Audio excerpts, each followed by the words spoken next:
Good morning, students. Students, in last lecture, we have discussed about the energy stored by the parallel plate capacitor, and that comes out to be half CV square. बेटा last lecture में हमने energy stored calculate की थी parallel plate capacitor में, and the value is half C V square, और we can say Q square by 2c, or we can say half qv. And we have to plot a graph in between energy and capacitance. हमने graph भी plot किया था u में और c में, जिसमें एक ग्राफ स्ट्रेट लाइन था बेटा और एक हमें कुछ इस तरह से मिला था. अब स्ट्रेट लाइन ग्राफ तो आंसर है एनर्जी c के डायरेक्टली भी है और एनर्जी c के इन्वर्सली भी है. डिपेंड करता है कि what is the condition. If v is constant, then u is directly proportional to c. Graph is a straight line. If q is constant, then energy is inversely proportional to c, then graph is in decreasing order. And v constant in case of parallel combination, and q constant in case of series combination. So we can say the total energy in series combination, as in series combination Q is constant and the net capacitance can be obtained by using the formula 1 by Cs equal to 1 by C1 plus 1 by C2 plus 1 by C3 and so on. So we take the relation U, that is equal to Q square by 2C. Q square by 2C, and we replace C by Cs, where Cs is the net capacitance in series combination, and 1 by Cs will be equal to 1 by C1 plus 1 by C2 plus 1 by C3 and so on, and multiply Q square by 2 with 1 by C1 plus 1 by C2 and so on. So we get Q square by 2 C1 plus Q square by 2 C2 plus Q square by 2 C3 and so on, and this it gives us U1 plus U2 plus U3. So we can say the total energy in series combination will be equal to the algebraic sum of energy stored by individual capacitor. In the same manner, in parallel combination, energy equal to half CV square. Why we use this result? Because in parallel combination V is constant and the net capacitance can be obtained using Cp equal to C1 plus C2 plus C3.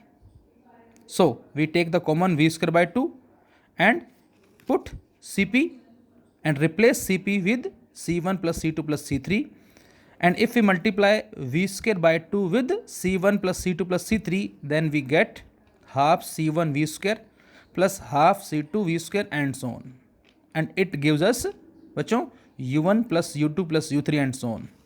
So again we can say that the total energy in parallel combination can be obtained by using the algebraic sum of energy stored by the individual capacitor.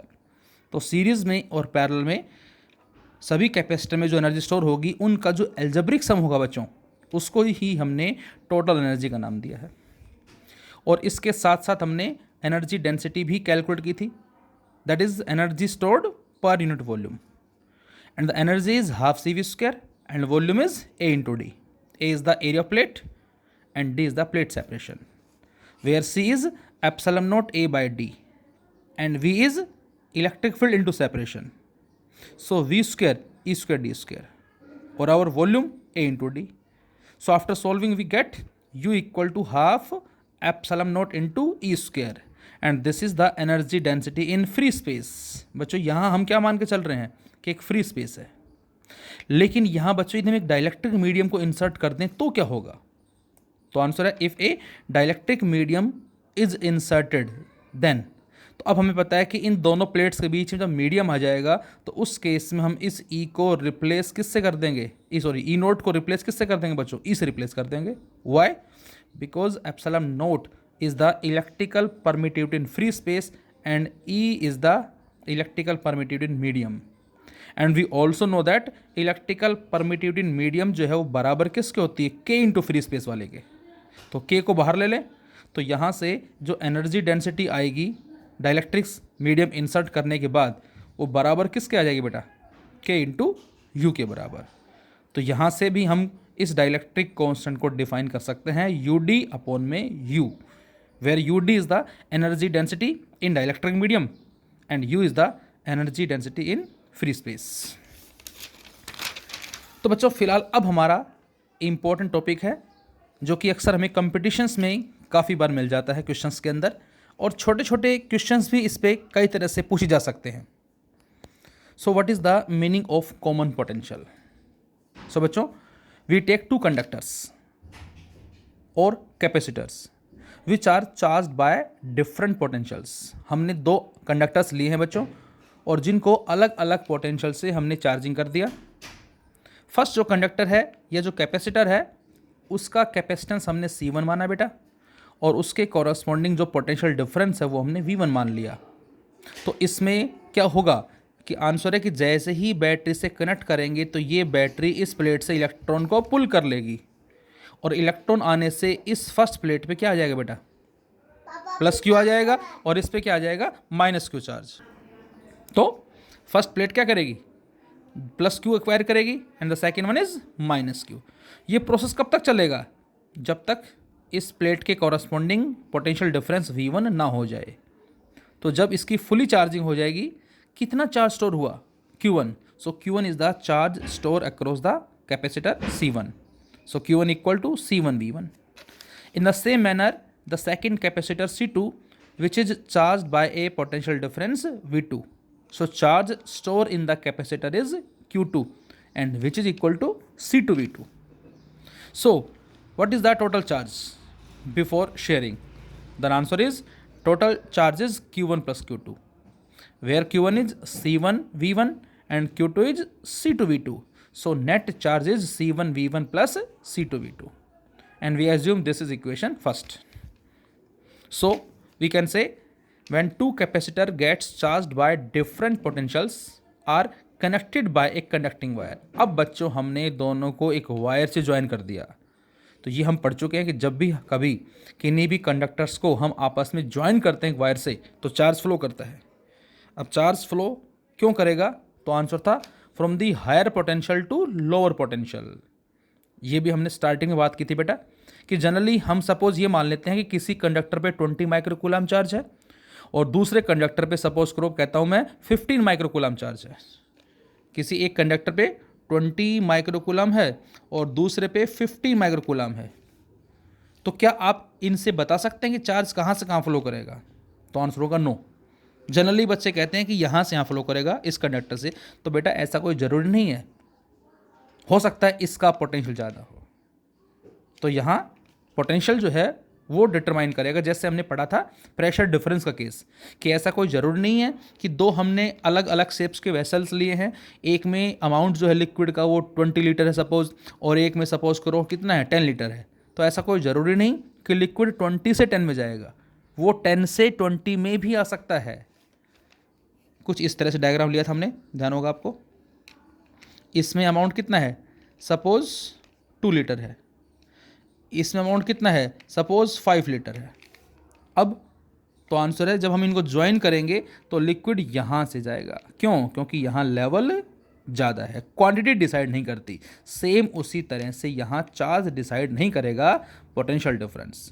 तो जैसे liquid के flow को pressure difference, level difference, height difference बताता है, same उसी तरह से charge के फ्लो को पोटेंशियल डिफरेंस जो है वो डिटरमाइन करेगा। तो ऐसा कोई ज़रूरी नहीं होगा कि चार्ज यहाँ से फ्लो करेगा, मे बी वो यहाँ से भी हो सकता है, depending upon which one is at higher potential. So whenever we connected the capacitor through a conducting wire, then charge flow from the higher potential to lower potential. और कब तक होगा बच्चों? Till their potentials becomes equal. और जो equal होगा उसी को ही हमने क्या नाम दिया है? Common potential. So charge flow from higher potential to lower potential till their potentials becomes equal, which is here known as common potential.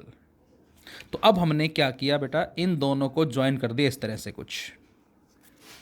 यहाँ पर पहले का C1 V1 है, दूसरे का C2 V2 है। तो बच्चों यहाँ पर 3 पॉसिबिलिटीज हो सकती हैं बेटा।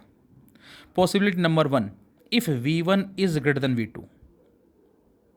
यदि V1 V2 से ज़्यादा है तो हमारा आंसर होगा चार्ज फ्लो करेगा ऐसे, दैट इज, क्या बोलेंगे इसको हम, बोलो, this is known as anticlockwise direction, इस तरह से फ्लो होगा। तो यदि, हाँ, और मैंने लिखा भी है from C1 to C2, if V1 is less than V2 बेटा, then charge flow from C2 to C1, and if V1 is equal to V2 then no flow of charge.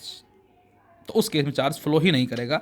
लेकिन हम फिलहाल ये मान के चल रहे हैं कि यहाँ V1 जो है V2 से ज़्यादा है, क्योंकि हमें नहीं पता कि इनमें से कौन सी कंडीशन है। तो हमने एज्यूम किया बेटा, if V1 is greater than V2 then charge flow from C1 to C2। अब बच्चों चार्ज फ्लो हो गया, कब तक फ्लो हुआ, जब तक दोनों का एक कॉमन पोटेंशियल ना आ जाए। मैं आपसे कहूं कि क्या चार्ज फ्लो होने के बाद दोनों पे चार्ज सेम होगा, तो आंसर है नो, जरूरी नहीं है, मे बी हो सकता है। यदि दोनों का डायमेंशन सेम है बेटा, तो पोटेंशियल तो सेम होगा ही होगा, साथ साथ दोनों पे चार्ज भी सेम होगा। ये भी हम स्टार्टिंग में बात कर चुके हैं, जो हमने बेसिक्स स्टडी किया था इलेक्ट्रोस्टैटिक्स का। तो यहाँ पर केवल पोटेंशियल सेम होगा। हाँ, यदि मैं ये कहता हूँ कि दोनों का डायमेंशन सेम है, तो पोटेंशियल सेम होगा ही होगा, साथ साथ दोनों पे चार्ज भी क्या होगा, सेम होगा। तो फिलहाल हमने माना क्या कि Q1 dash and Q2 dash be the charges across C1 and C2। भाई यहाँ से तो चार्ज चला गया, बचा कितना यहाँ पर Q1 डैश, यहाँ पर आने के बाद टोटल कितना बचा Q2 dash, after sharing the charges we can say. So now Q net, अब टोटल चार्ज कितना होगा, तो आंसर है Q1 dash plus Q2 dash. Now what is the value of Q1 dash, C1V, and Q2 dash C2V। Q2 dash is C2V. So the value of Q net that is equal to Q1 dash plus Q2 dash, and which is equal to C1V plus C2V. C2V. This is equation second. As charge is conservative in nature, charge बेटा constant रहता है, same रहता है, so we can compare both equation. ये charge before sharing है और ये charge after sharing है. So whenever we compare equation first and second, then C1V plus C2V will be equal to C1V1 plus C2V2। क्या किया हमने बेटा, compare किया, तो ये आ गया C1V plus C2V equal to C1V1 plus C2V2, and if you take common V then we get V inside C1 plus C2, this will be equal to C1V1 plus C2V2। और बच्चों इसको ले जाए नीचे, तो अब जो फाइनल हमें रिजल्ट मिलेगा किसका, कॉमन पोटेंशियल का, that is equal to C1V1 plus C2V2 over C1 plus C2। So this is known as common potential. अब बच्चों इसमें कुछ इंपॉर्टेंट नोट्स हमारे पास हैं, ये आपको थोड़ा ध्यान रखना है कंपटीशन पॉइंट ऑफ व्यू से। Note 1, after sharing charges, charge on C1 and C2 are given by. Charge share करने के बाद हमने फाइंड आउट किया था, बताया था भी कि पहले पे चार्ज कितना बचा बेटा, तो हमने मान लिया Q1 dash, and the value of Q1 dash is C1V। दूसरे पे चार्ज कितना है बच्चों, Q2 dash which is equal to C2V। तो यदि हम दोनों के चार्जेस को डिवाइड कर देते हैं शेयरिंग के बाद, तो यहाँ से Q1 dash upon Q2 dash क्या आएगा बच्चों, C1 बाई C2।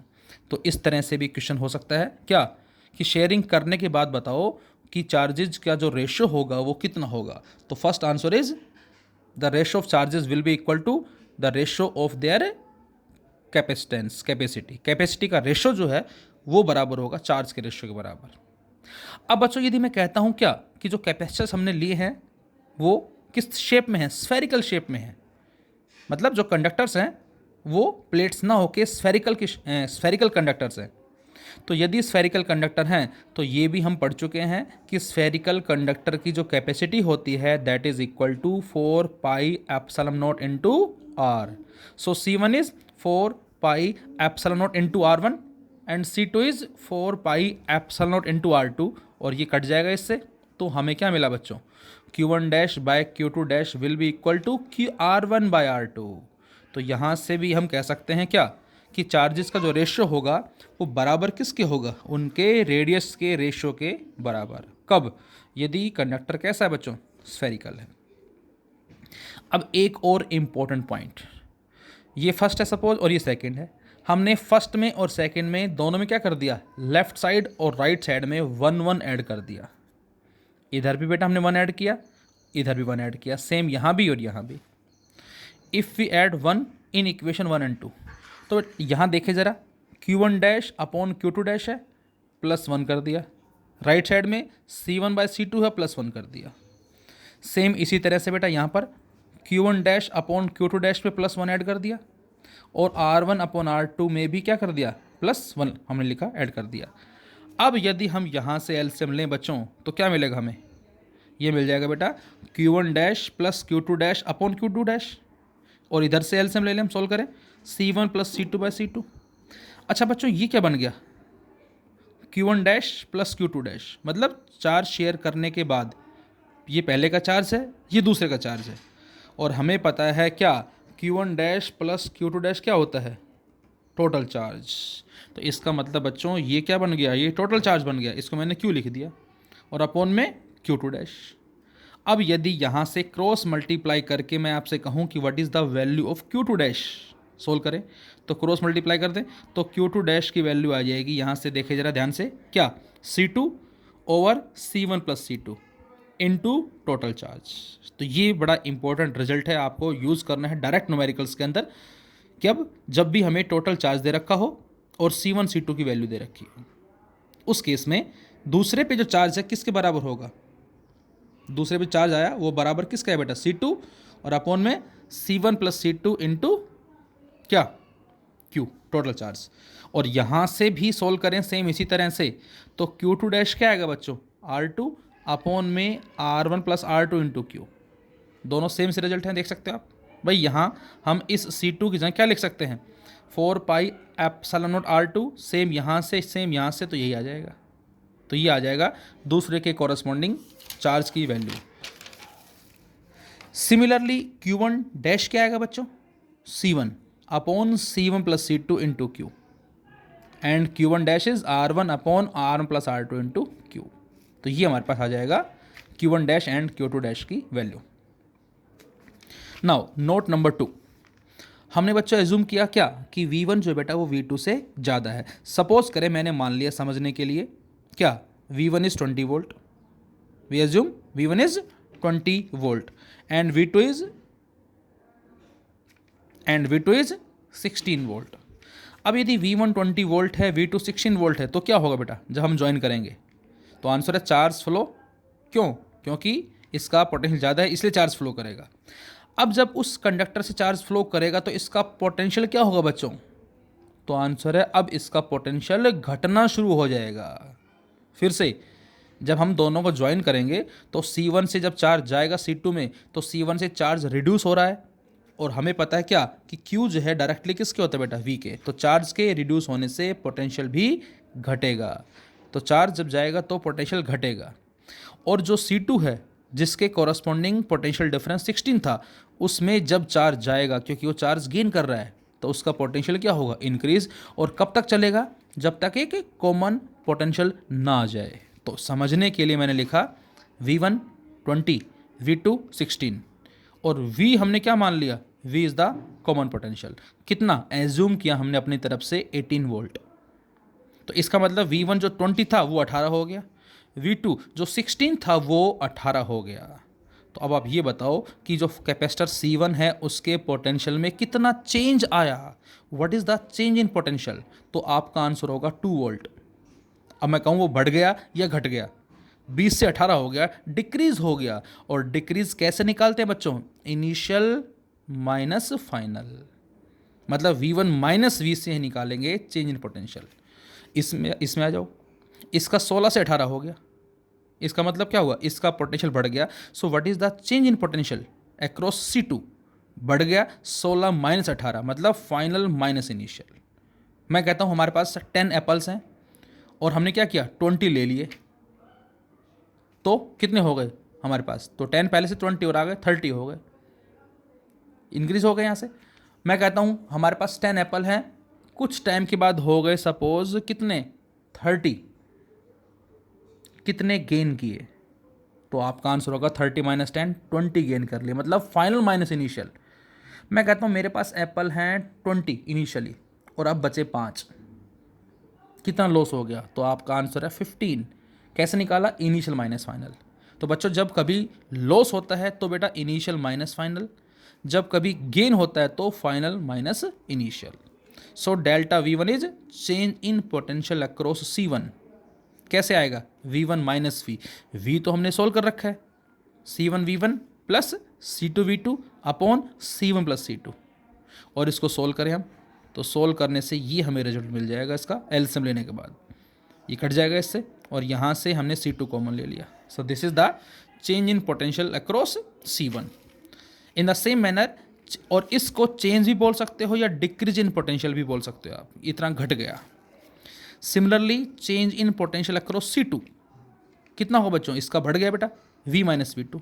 V कितना है? ये रहा C1 V1 plus C2 V2 upon C1 plus C2, और V2 तो सोल्व करें इसको हम तो इसकी वैल्यू ही आ जाएगी। अब आप देख सकते हैं दोनों में सेम क्या है, V1 minus V2 upon C1 plus C2, V1 minus V2 upon C1 plus C2।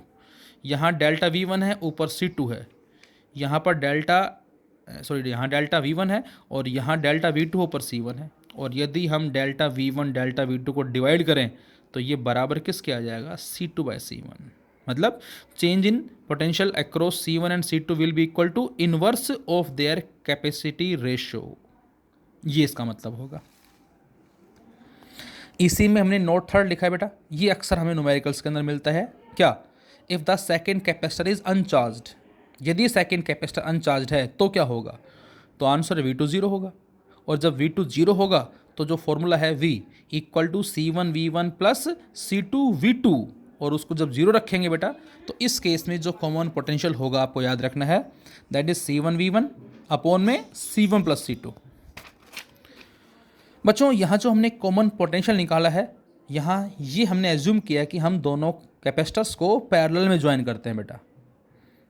We assume that the two capacitors are connected in parallel, जिसमें पहले की पॉजिटिव प्लेट दूसरे की पॉजिटिव से कनेक्ट है और पहले की नेगेटिव प्लेट दूसरे की नेगेटिव से कनेक्ट है। लेकिन बच्चों यदि हम दोनों को सीरीज में ज्वाइन कर दें तो मतलब ये प्लस ये माइनस ये प्लस ये माइनस, तो इसमें देख सकते हो बेटा आप क्या कि पहले की जो नेगेटिव है वो दूसरे की पॉजिटिव से कनेक्ट है। तो ऐसे में but if the capacitors are connected in series with the positive plate of one capacitor is connected with the negative of the other, तो उस केस में हम लिखते हैं C1 V1 plus C2 minus V2 और upon C1 plus C2। So we can say V equal to C1 V1 minus C2 V2 upon में C1 plus C2।